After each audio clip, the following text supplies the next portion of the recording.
In what is being called a major milestone today, the Oklahoma Department of Corrections takes over the last remaining private prison that had been operating in the state.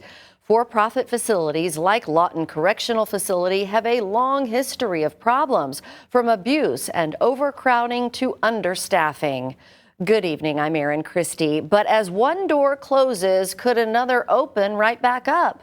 I looked into word that a company already stirring controversy with our neighbors in Kansas wants to reopen 2 facilities in Oklahoma to house immigrant detainees.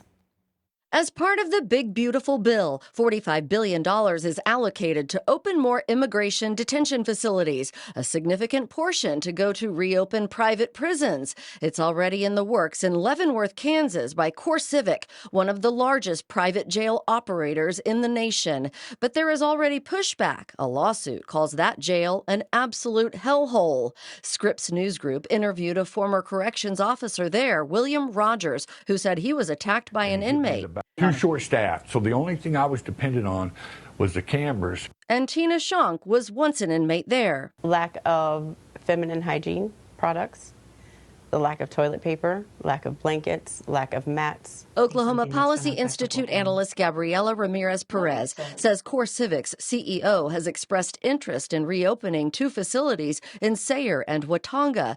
Private prisons in Oklahoma closed due to a history of violence and other problems. And we don't have evidence that things will be different this time around. So we're concerned that the facilities will return and once again repeat history. The company tries to entice the community with the allure of jobs and money. It's why Kansas State Representative Pat Proctor is pushing for the open. I wish we could just get out of the way and let it happen. But locally, those investments don't really materialize.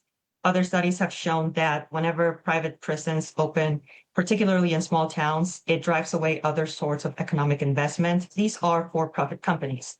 They profit off of keeping people in jail, or in this case, detainment.